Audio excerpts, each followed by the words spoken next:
Warahmatullahi wabarakatuh. Dengan bacakan Bismillahirrahmanirrahim, kita mulai ujian komprehensif kelompok pertama pada hari ini. Penjelasan sudah jelas sebelumnya ya Bapak, jadi kita langsung saja. Tahap pertama yaitu silahkan nanti Bapak membaca Al-Quran. Di sini kita pilih ayat pendek aja Pak. Qul huwallahu ahad ya, Al-Ikhlas. Silakan Bapak baca yang benar dan jelas tajwidnya sekaligus. Pertama sekali untuk Bapak Efrianto.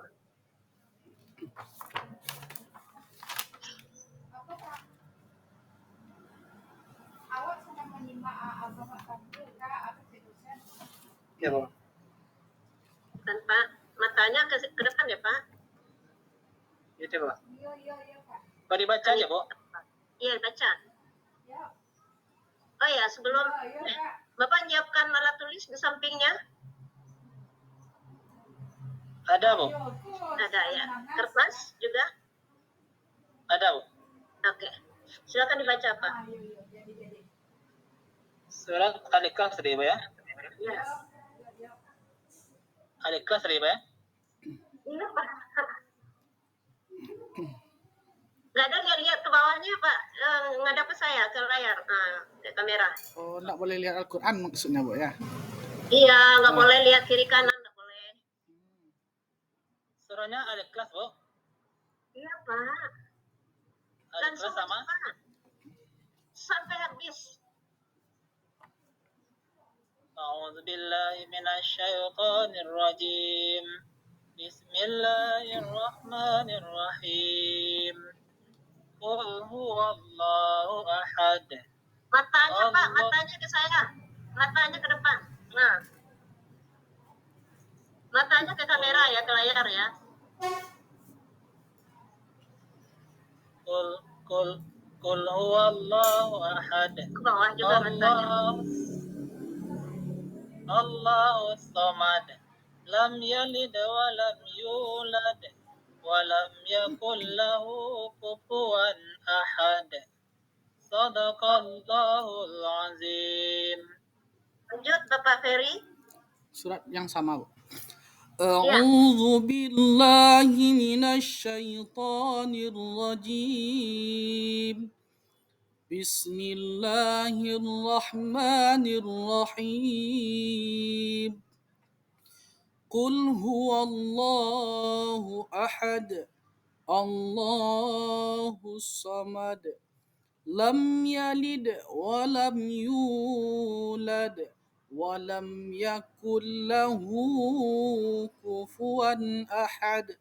Shadaqallahul azim. Langsung Bapak ambil alat tulis dan ditulis. Oh iya, Bu.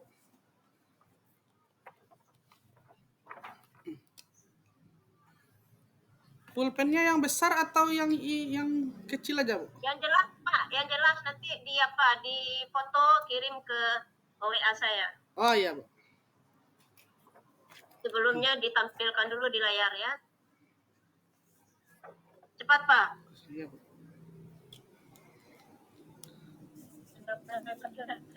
Pak Prianto, jangan lihat kiri kanan ya Pak. Ya, Bu. Itu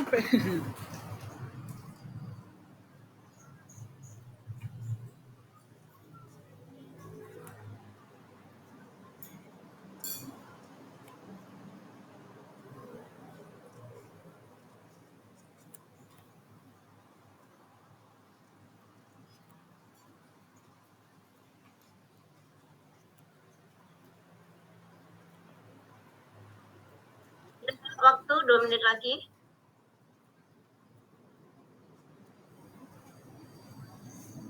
Pak Prianto udah selesai? Sudah, Bu. Nah, tunggu dulu Pak. baru mulai, Bu. Lihat. Apa ini buat, Bu? Ya Bapak baca tadi. Astagfirullah, Bapak.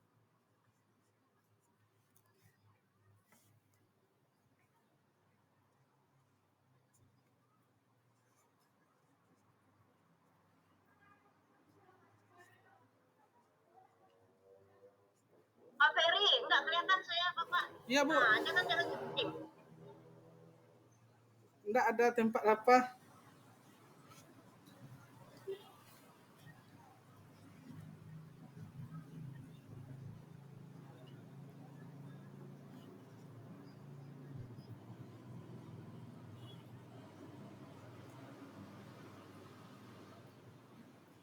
Sudah? Ada lagi, Bu?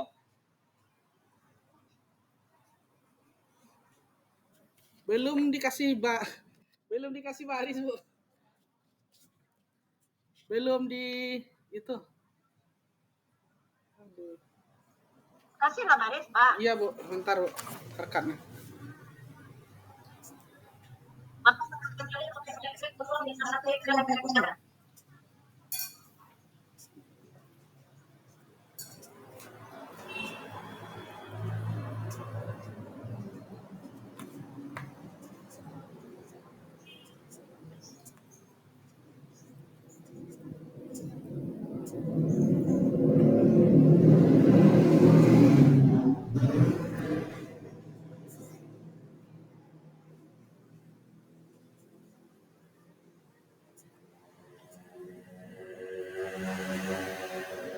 ini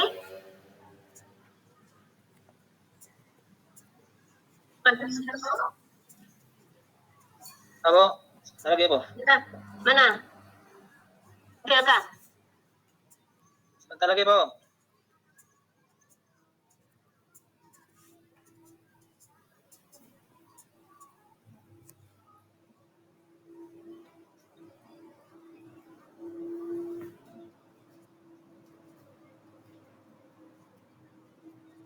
Masih baris lagi, Bu. Siap, Bu.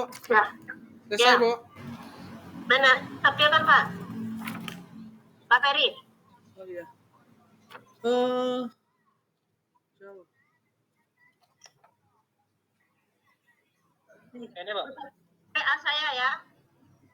Bapak kirim ke WA saya. Foto kirim ke WA. Oh iya, Bu. Oke, Bu. Tunggu, Pak. Pak Prianto belum. Tunggu. Pak Prianto ulang lagi. Duh. Apa, Bu? Tunggu.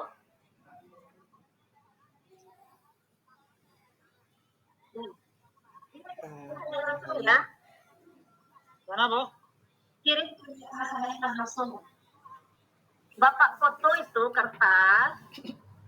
Bapak kirim Iya. ke WA saya. Ke WA, bukan ke grup ya. Oke, Bu.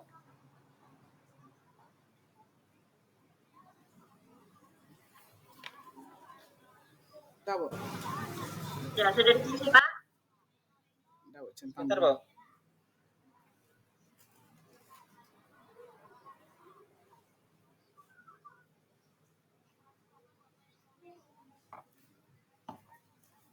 Salah kah barisnya?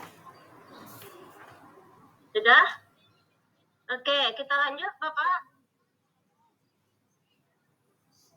Ya, Bu. Kita lanjut terkait materi ya. Udah masuk, Bu. Iya, kita masuk. Udah ya, Pak Frianto, udah siap? Tolong didengarkan, tolong konsentrasi. Pertanyaannya sama, nanti saya akan tunjuk siapa yang akan menjawab. Oleh sebab itu, harus selalu konsentrasi setiap menyampaikan soal.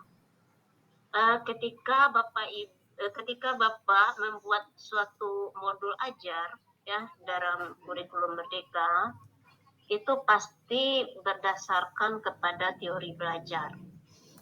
Nah, dalam hal ini teori belajar apa yang Bapak gunakan dalam mengembangkan modul ajar kurikulum Merdeka ini? Silakan ke Pak Ferry dulu. Apa namanya itu, Bu? Konstruktivisme itu, Bu. Apa itu, Pak, konstruktivisme? Apa ya?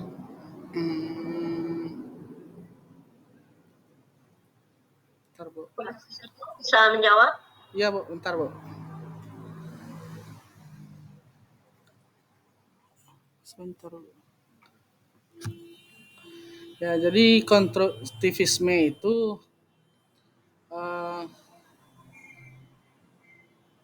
membuat atau satu proses menjadikan peserta didik itu menjadi aktif, Bu. Di mana siswa membangun pengetahuan baru berdasarkan pengalaman. Jadi dengan pengalaman dia bisa membangun pengetahuan yang baru gitu, Bu. Nah, setelah kita melakukan itu perubahan dengan metode-metode, kemudian dengan pembelajaran tersebut dia dapat pengetahuan yang baru, itu maksudnya, Bu. Jadi mengkonstruksi. Gimana kalau menurut Pak Esdianto?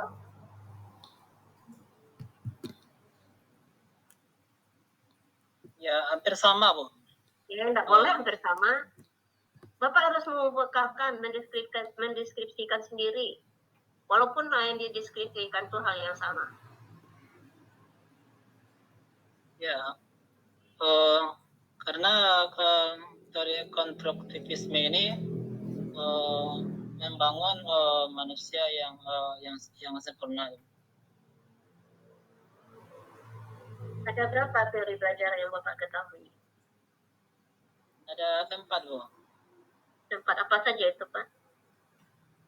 Teori behaviorisme, teori konstruktivisme, teori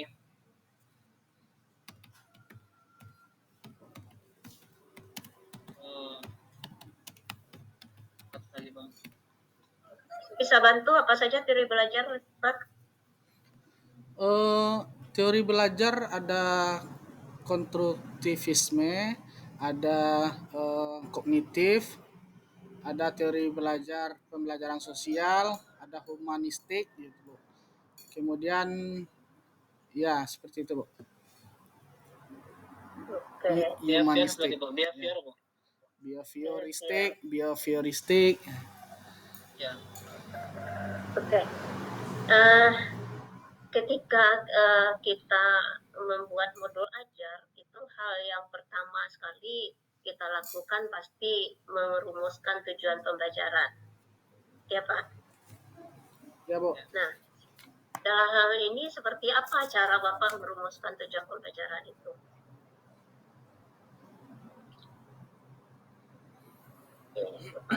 Bapak Trianto, bisa dilihat itu mana tujuan pembelajaran yang Bapak buat, menyebutkan tanda-tanda usia balik menurut ilmu fikih. Nah, itu dari mana itu turunnya? Bisa dirumuskan seperti itu. Itu dirumuskan dari apa, Bu? Dari CP yang ada. Terus? Dari CP yang ada itu dirumuskan tujuan pembelajaran. Bagaimana cara merumuskannya, Pak? Tentu dibagi 2, Bu. Dibagi 2 antara kelas apa namanya? Kelas yang kelas 3 sama kelas 4 seperti itu, Bu. Dipisah-pisahkan antara kelas 3 sama kelas 4. Itu dirumuskan ini kelas 3 ini, yang kelas 4 seperti itu ya. Yang tulis di dalam buku itu kurang jelas, Bu? Kita menyusun kalimat ya untuk mengukur. Ya, tujuan pembelajaran itu pada prinsipnya kan untuk mengukur ketercapaian dari pembelajaran, kan begitu. Nah, apa patokan kita menyusun kalimat itu? Itu kan kalimat itu disusun itu, Pak? Iya, Bu, ya, Bu, ya. Nah, apa patokan kita menyusun itu? Adakah menggunakan teori-teori? Ya, tentu pakai apa nama tuh, taksonomi belum tapi ya. Hah? Pakai taksonomi belum. Nah, pakai taksonomi belum. Ya. Bapak pakai taksonomi belum? Ada, Bu. Ya. Nah, ya. Pak Ferry, untuk apa tujuannya kita pakai taksonomi belum itu? Tujuannya yang pertama melihat kebutuhan, Bu. Yang kan kita ada itu diferensiasi itu, Bu. Diferensiasi itu kan mengelompokkan siswa. Jadi yang pertama langkah-langkah untuk menyusun tujuan pembelajaran itu kita akan identifikasi kebutuhan dan harapan siswa, ditentukan kebutuhan peserta didik beserta atau kelompok target yang kita capai gitu Bu. Jadi taksonomi itu kan ada tingkat apanya Bu, hot atau tingkatan apanya pengetahuan seperti C1, 2, 3, 4, 5 dan 6 gitu. Jadi kita tujuannya di situ Bu, tujuannya untuk mengetahui kebutuhan peserta didik kita. Oke. Jadi ada tingkat-tingkatnya ya Pak? Iya. Oke, ada satu hal istilah yang digunakan dalam mode ajar ini adalah TPACK ya, TPACK, TPACK ya, teknologika, pedagogika, and content knowledge. Iya, Bu. Apa maksudnya itu Pak? Pak Ferry, apa itu maksudnya? TPEX itu memberikan pelajaran kepada siswa dengan perkembangan teknologi yang ada pada saat sekarang itu Bu. Artinya itu seperti TPEX itu sebuah model pembelajaran. Nah, jadi uh, untuk menyesuaikan pengetahuan dengan perkembangan zaman Bu. Nah, seperti menggunakan video atau audio atau gambar atau seperti kita menggunakan Canva atau permainan yang di Word Wall, semuanya seluruhnya yang berhubungan dengan perkembangan teknologi Bu dalam proses pembelajaran. Oke. Kak Evianto mau nambahkan terkait dengan TPACK? Dengan teknologi yang ada tuh Bu, dengan teknologi yang ada kita gunakan mungkin IT semacamnya itu kita gunakan sebagaimana mestinya. Tentang apalagi sekarang ini kurikulum Merdeka nih tentu berkaitan dengan teknologi. Maka teknologi yang ada kita gunakan dengan sebaik-baiknya lah seperti itu Bu. Oke. Ada beberapa mode pembelajaran yang pada prinsipnya digunakan untuk kurikulum Merdeka itu, diantaranya pembelajaran berbasis program based learning dan project based learning. Nah, pada prinsipnya kenapa itu dua model itu yang digunakan dalam kurikulum Merdeka, Pak? Pak, karena prinsipnya model yang kedua ini, yang pertama PBL itu untuk memecahkan masalah terhadap apa yang ada di suasana belajar. Maka dipecahkan masalahnya sebagai sarana untuk memecahkan masalah. Itu kalau ya Pak. Kalau PJBL?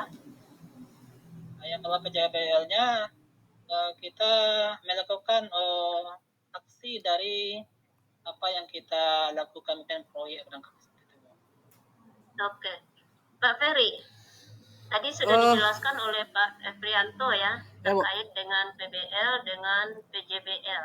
Baik Bu. Pertanyaannya kenapa ya itu mode pembelajaran yang menjadi sasaran bagi kurikulum Merdeka saat ini? Yang pertama Bu, kurikulum Merdeka itu dirancangkan sesuai perkembangan zaman itu tak lain tak bukan adalah atau PBL atau PJBL itu belajar berbasis proyek yang digunakan untuk meningkatkan keterlibatan siswa, itu maksudnya Bu. Kalau dulu kita lihat sebelum kurikulum sebelumnya guru yang banyak berbicara, siswa itu kurang keterlibatannya sehingga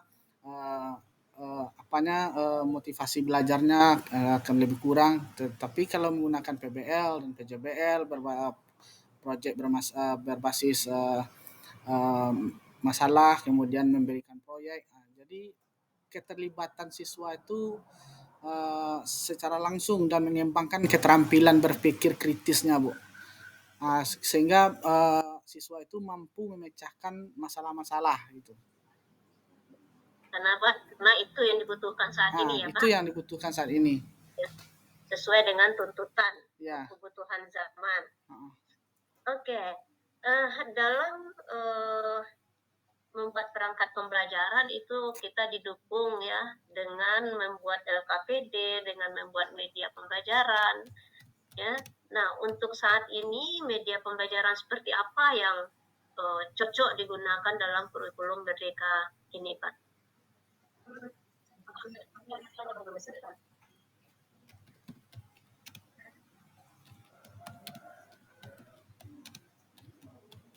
Siapa, Bu? Pak Prianto. Oke. Media yang digunakan sekarang tentu media yang bisa membawa anak didik tentu kepada yang apa namanya itu yang membangkitkan semangat peserta didiknya. Nah, itu yang pertama, Bu. Yang kedua, media yang digunakan mungkin media seperti media apa namanya, Bu? Menggunakan PowerPoint segala macamnya seperti itu, Bu. Mungkin ada PPT. Media yang jenisnya apa itu, Pak?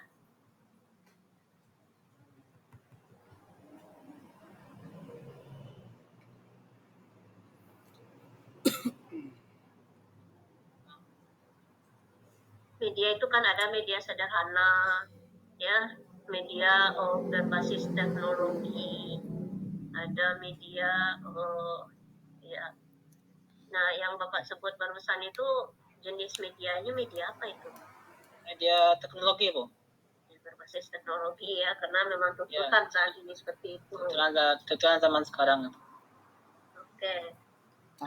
LKPD biasa dibuat oleh mungkinkah ya karena adanya tuntutan untuk Pak Ferry ya, Bu. karena adanya tuntutan saat ini pembelajaran berbasis IT ya, berbasis teknologi, mungkinkah LKPD juga kita rancang dengan menggunakan teknologi, Pak? Oh, mungkin sangat mungkin, Bu. Sangat mungkin. Ya. Pernah membuat, Pak? Kenapa sangat mungkin? Pernah saya membuat, Bu, waktu itu. Pertama sekali di waktu COVID dan sudah merembet sampai sekarang seperti quizzes gitu, Bu. Di quizzes itu kita bisa ujian secara langsung dengan siswa secara online. Bisa kita buat soalnya di rumah, kemudian kita atur jadwalnya pada siswa. Seperti ujiannya pukul 8, silakan buka kelasnya gitu. Kemudian kalau di quizzes itu, Bu, ketika anak selesai ujian itu secara otomatis nilai atau LKPD-nya sudah terstruktur, Bu, langsung keluar. Dan pada saat itu juga kita bisa bagikan hasil dari ujian anak tersebut, Bu. Nah, di quizzes itu, Bu. Oke. Pak Prianto, pernah Pak Prianto? Nambah sekali, Bu. Nah, waktu ini pernah sekali, Bu. Pernah. Memang sangat membantu ketika kita dalam hal pembelajaran seperti itu, Bu. Artinya begini ya, ketika itu sudah pernah dicobakan, sangat membantu, ya. Kedepannya Bapak harus menggunakan teknologi itu untuk berbagai aspek ya, tidak hanya menampilkan materi saja, tetapi untuk latihan-latihan, untuk kuis-kuis juga berbasis teknologi gitu. Ya, Bu, ya. Jadi kalau LKPD-nya saat ini menggunakan aplikasi itu tinggal memasukkan linknya aja kita lagi di modul ajar, ya, nggak usah panjang-panjang. Ya. Oke. Hal yang penting dalam modul ajar itu adalah adanya asesmen, ya. Nah, Pak Prianto, apa tujuan kita melakukan asesmen itu? Tentu pertamanya kita melihat menilai anak sejauh mana dia memahami atau materi yang kita ajarkan. Baik itu. Ingat Pak, ini baru asesmen saja ya. Jadi asesmen itu kan macam-macam. Jadi pada prinsipnya asesmen secara umum itu tujuannya untuk apa? Untuk mendiagnosa ya kemampuan anak, Bu. Mungkin mendiagnosa kemampuan anak dari awal. Jadi ketika di pertengahan itu mengetahui sejauh mana dia bahan yang kita berikan mampu dia mencernanya seperti itu. Oke, Pak Ferry. Iya, Bu. Hal yang baru dalam kurikulum Merdeka ini diantaranya adalah asesmen kemampuan awal, ya. Karena ini sebelumnya tidak ada. Nah, apa tujuan dari asesmen kemampuan awal itu, Pak? Dan bagaimana menerapkannya? Kalau asesmen awal itu kita uji sebelum kita masuk ke kegiatan inti, Bu. Kita mengetahui kemampuan dari peserta didik, kemudian kita bisa juga mengidentifikasi pengelompokan kebutuhan peserta didik, Bu. Artinya dengan pembelajaran diferensiasi tadi, Bu, dengan asesmen awal kita lakukan, itu dapat membantu, Bu. Tujuannya adalah untuk memahami pengetahuan, keterampilan, dan pemahaman siswa itu, Bu. Seperti kita beri pertanyaan pemantik kayak gitu, Bu. Oke. Berarti kalau dalam kegiatan pembelajaran adanya pada tahap apa itu, Pak? Pendahuluan, Bu.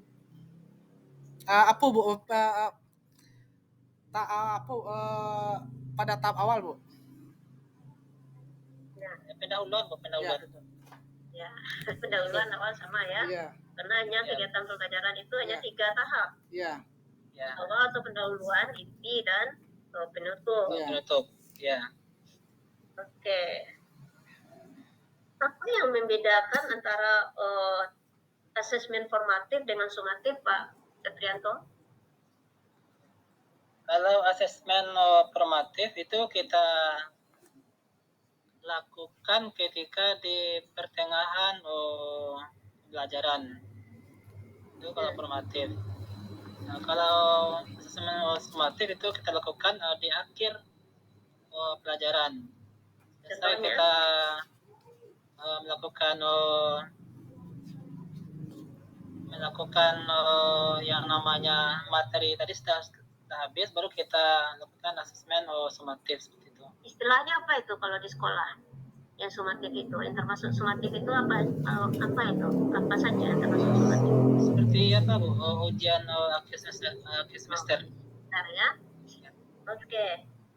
Pak Ferry, ya, ketika kita mengembangkan materi ajar, itu ada yang namanya materi ajar esensial, ada materi ajar advance material, ya. Coba bedakan, Pak. Dengan apa, Bu? Materi ajar esensial. Ya. Dengan advance material. Oh, event material, Bu. Ya.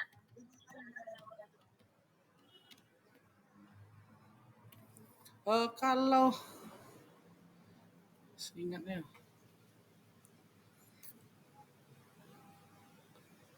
lupa nggak salah. Kalau esensial itu kalau nggak salah, nggak lupa ingat juga, Bu. Esensial itu materi inti, Bu. Kalau lupa itu, Bu.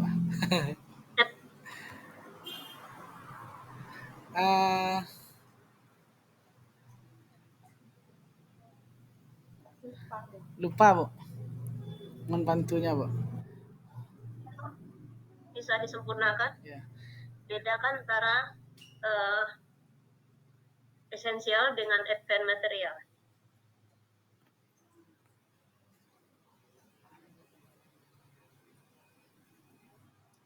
Ya, kalau materi esensial itu materi yang inti, yang pokoknya, Bu, seperti itu. Jadi kalau materi advance-nya itu penjabaran dari materi inti tadi.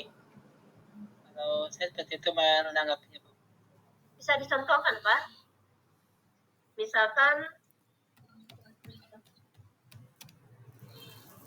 membahas tentang Apa ini Pak bahasanya?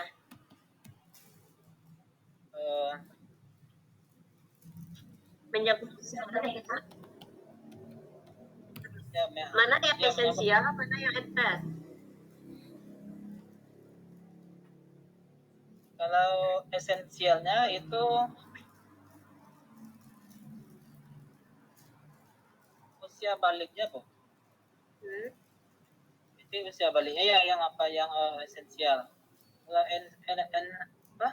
infantnya itu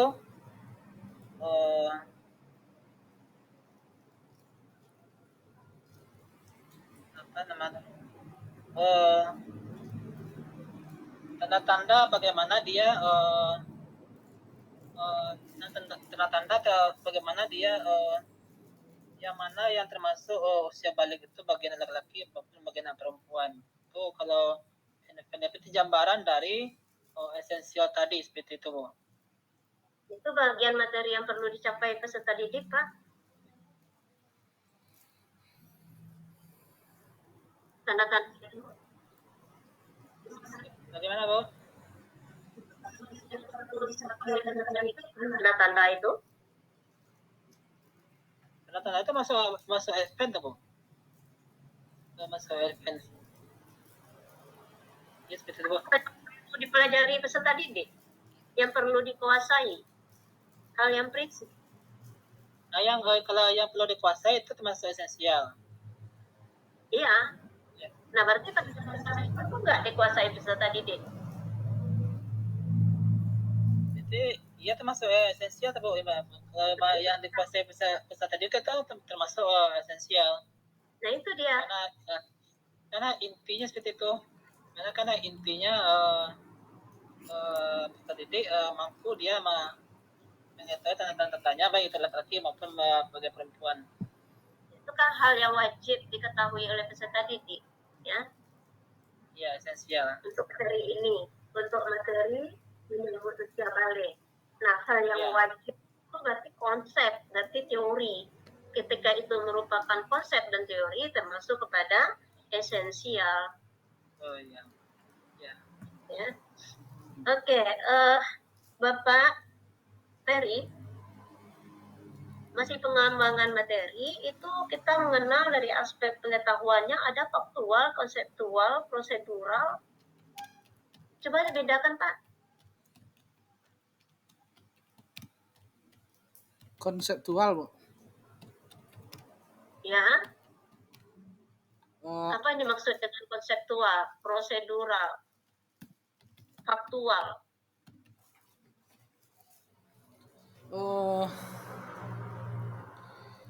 Kalau faktual itu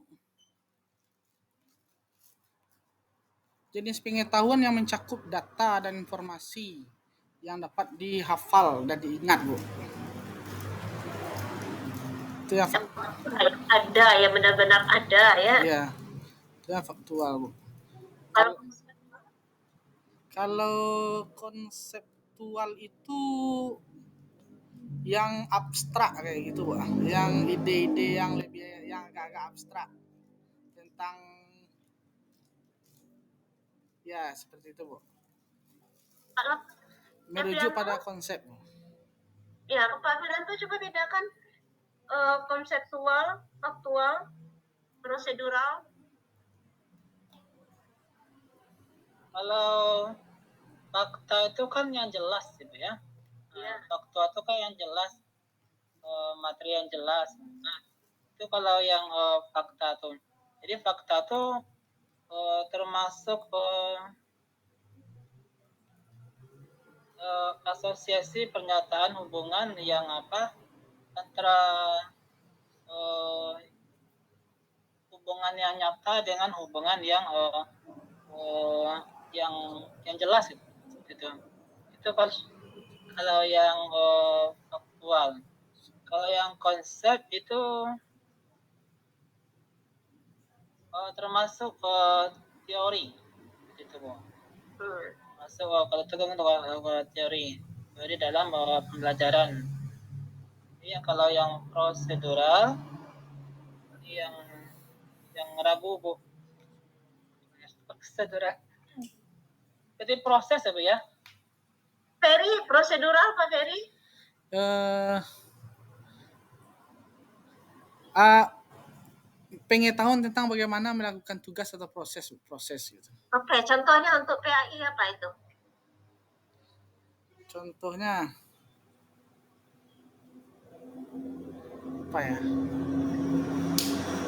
Eh, contoh bingung juga ya.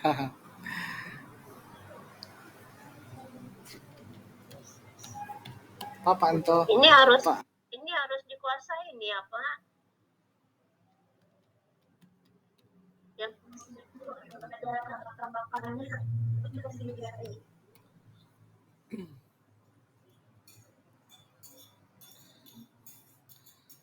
Kayak Kalau ibadah proses sholat, Bu. Kayak ibadah sholat. melaksanakan Melakukan wudhu dengan benar kayak gitu, Bu. Mengatur posisi berdiri tegak lurus apa, betul. kedua apa, ketiga apa, itu prosedural namanya. Ya, nah tata cara, ini posisi. termasuk langkah-langkah itu Bu ya. Ya, Itu tahap-tahap ini ya, teori yang ada materi tapi berupa urutan tahap-tahap ya. langkah-langkah. Nah itu termasuk materi Prosedural. ajar yang prosedural. Prosedur ya. Seperti itu. Ya, nah itu banyak itu di PAI. Ya, Bu. Seperti bayar zakat, sholat, ada Bu prosedur. Oke. Haji, umroh.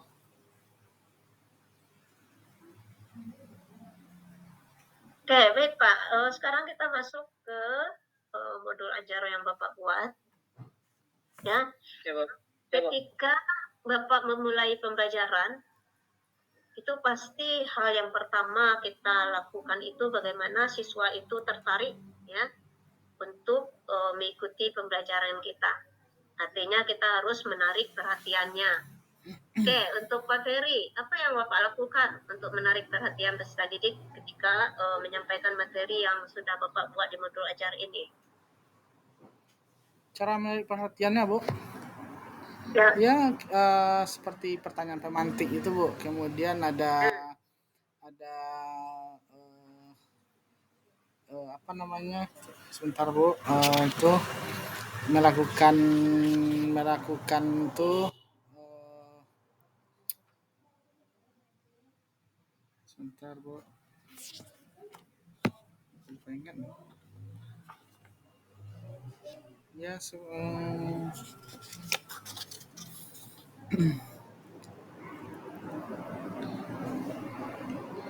ya kita melakukan permainan-permainan seperti itu awalnya untuk memantik semangat belajarnya, Bu.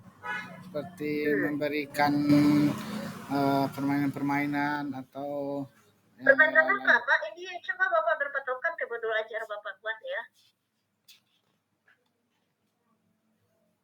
Ketika Bapak mau menyampaikan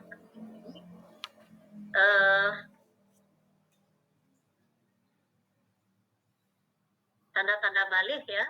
Iya, Bu. Nah, pertama sekali tentu Bapak menarikkan perhatian peserta didik ya. Apa yang Pak lakukan? Kita sapa dulu, Bu.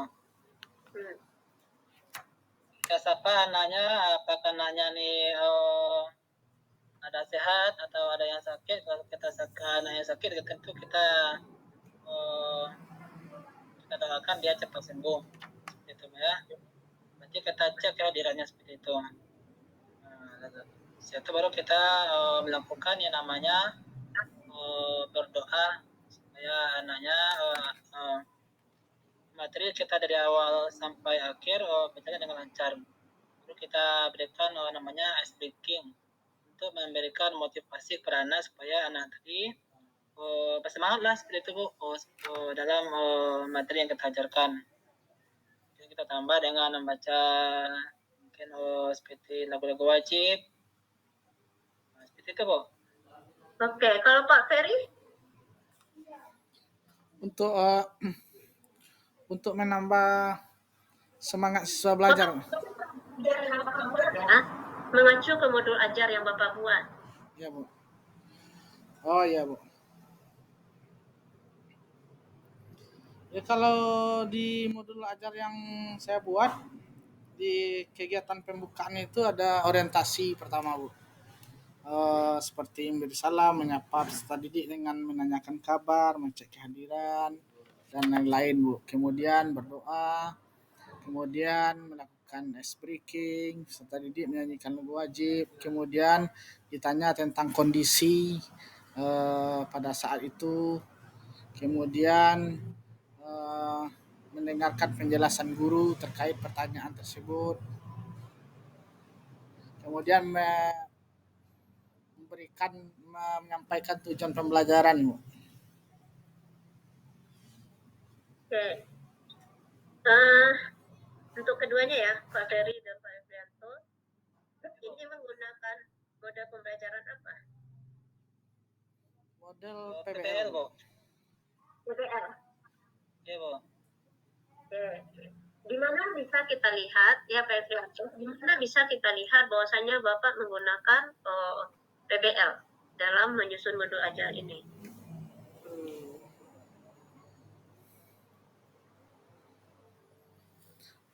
Kita melihatnya dari karena materi ini termasuk materi yang penting rasanya. Kenapa saya katakan penting? Karena materi ini akan dialami oleh semua. Bukan, PBL itu merupakan model atau metode? Model, Bu. Model, Bu. Model. Kan itu yang Bapak terapkan dalam menyusun modul ajar. Ya. Nah, dari modul ajar yang Bapak buat, itu di mana kita bisa melihat, oh ini PBL nih, oh ini PJBL. Nah, di mana kita bisa melihat bahwasanya modul ajar ini adalah menggunakan PBL.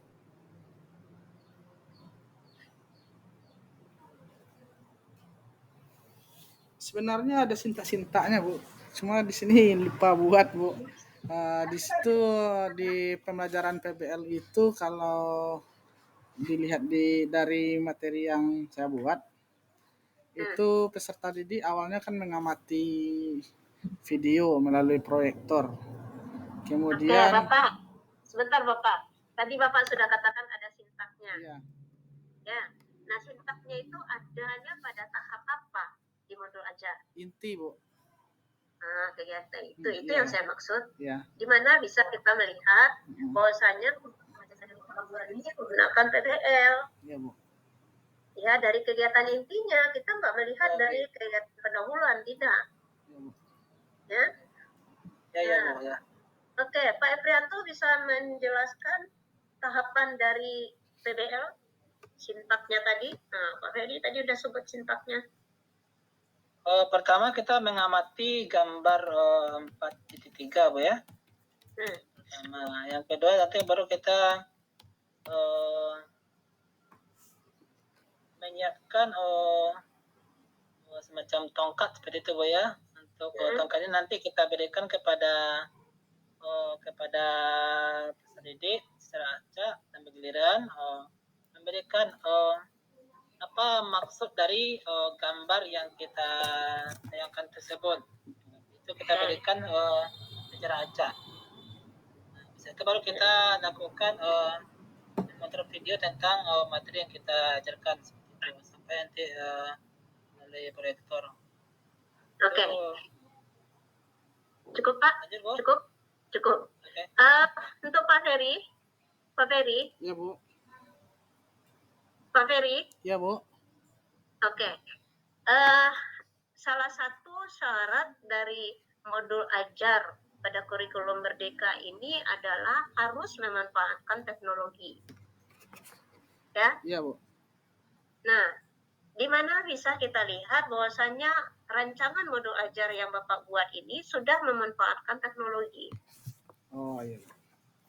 Itu kita lihat dari kegiatan inti juga sudah dapat melihatnya, Bu. Nah, mana kegiatan intinya, Pak Ferry? Kegiatan inti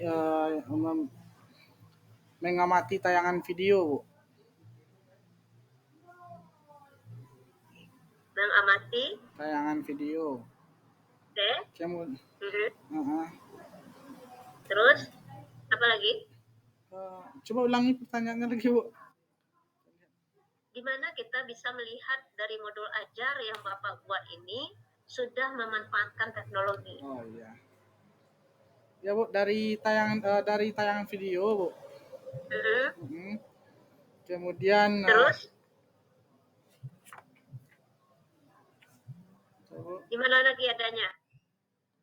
eh,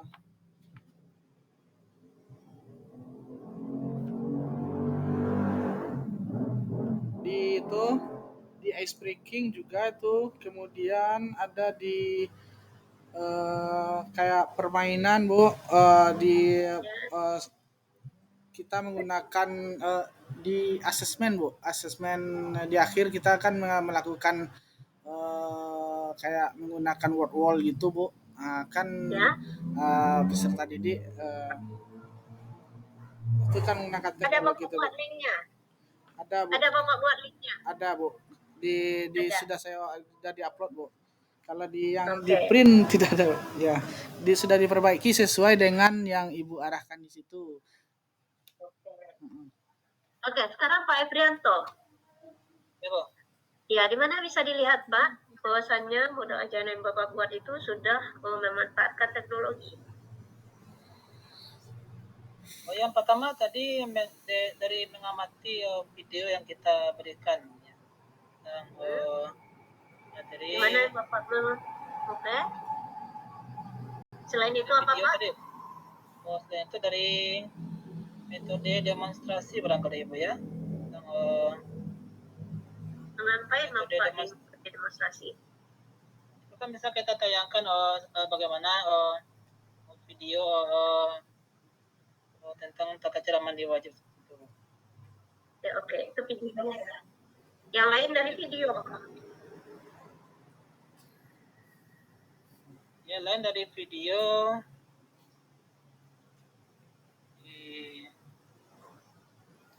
PPT, Pak. PPT yang di itu, Bu. Nah, PPT, sumber Iya, belajar, PPT semua belajar, Bu. sumber belajar, PPT. ya.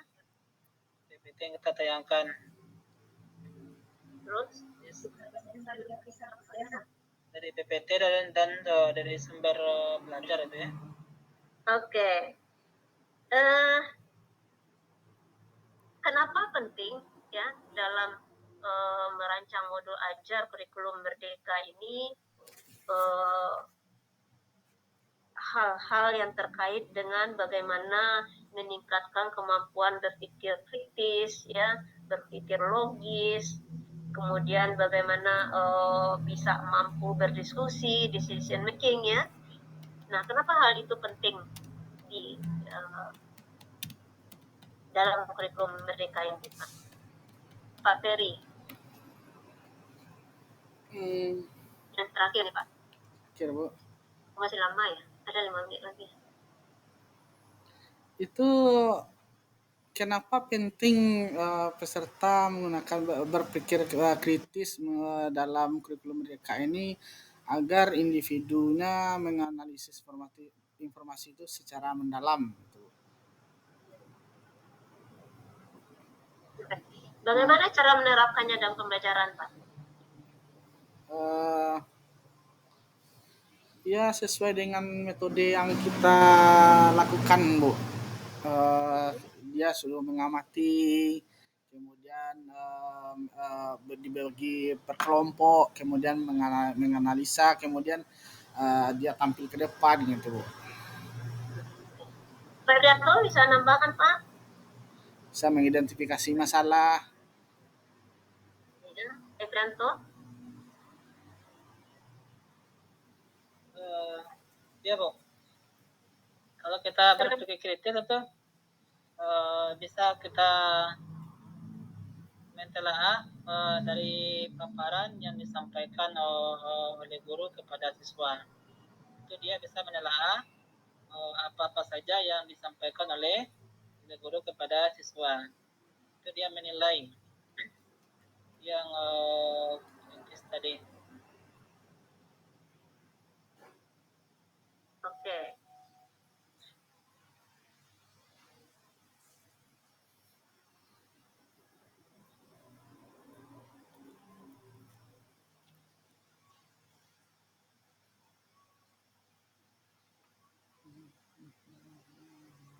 Mungkin pertanyaan terakhir bagi kita, salah satu ciri khas dari kurikulum Merdeka Belajar itu adalah bagaimana mengembangkan kemampuan berpikir tingkat tinggi, ya, atau yang disebut dengan HOTS, ya Pak Ibu ya. Nah, pertanyaannya, ya,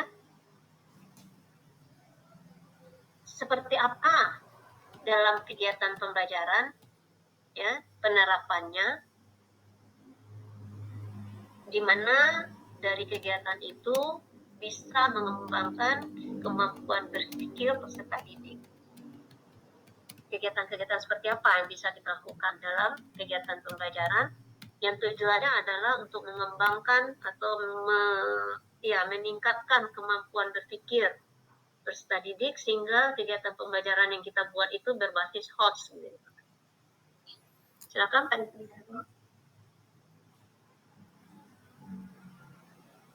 Kalau pembelajaran berbasis HOTS itu tentu kita melihat kepada karena dia HOTS ya Bu ya, tentu kita bisa menganalisa, bisa menciptakan, bisa mengevaluasi, baru kita bisa menciptakan dari materi yang diberikan. Jadi dengan 3 poin ini tentu kita yang dikatakan dengan tadi. Gitu Bu. Oke Pak Ferry, Ya Bu, bagaimana Pak? siswa itu terlibat atau dilibatkan dalam sebuah diskusi yang mendalam tentang topik atau masalah yang kompleks. Kemudian diskusi ini dirancang untuk mengasah keterampilan berpikir kritis, sehingga terjadilah pembelajaran yang berbasis HOTS. Bagaimana dalam diskusi itu bisa menjadikan siswa berpikir tingkat tinggi? Bagaimana caranya? Karena diskusi saja banyak kan Pak? Iya. Tapi bisa jadi diskusi itu tidak menghasilkan, biasa-biasa saja. Nah, bagaimana supaya diskusi itu benar-benar bisa menambah pemikiran ya, cara berpikir peserta didik itu. Bagaimana caranya? Apa yang dilakukan oleh guru? Tentu guru merancang pembelajaran itu dengan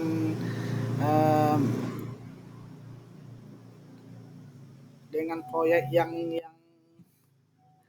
hot sehingga peserta didik seperti apa ya? Seperti pembelajaran pembagian zakat contohnya Bu. Seperti pembelajaran pembagian zakat, kemudian guru memberikan sebuah masalah tentang pembahasan zakat, sehingga untuk memecahkan pembagian zakat itu tentu perlu siswa bekerja kelompok dan berpikir secara kritis gitu. Sebetulnya bisa dibentuk dari model pembelajaran yang kita pilih, kemudian dari pertanyaan pemantik kali, kemudian pertanyaan-pertanyaan yang kita kemukakan tidak hanya sekedar pertanyaan biasa saja, tapi benar-benar pertanyaan yang membutuhkan cara berpikir. Ya, pertanyaan itu kan ada sebutkan, itu kan pertanyaan juga Pak. Ya. Mengidentifikasi, pertanyaannya mengidentifikasi Bu. Iya. Oke, sesuai dengan teori Bloom itu bisa dilihat ya. Taksonomi Bloom. Ya, baik Bapak, waktunya sudah habis.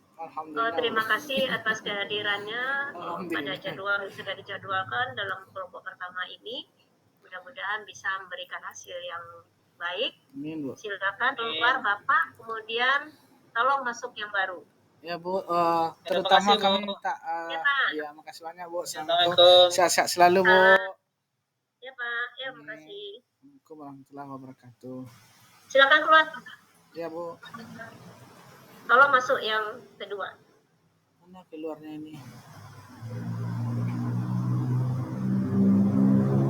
Lalu lupa cara keluarnya.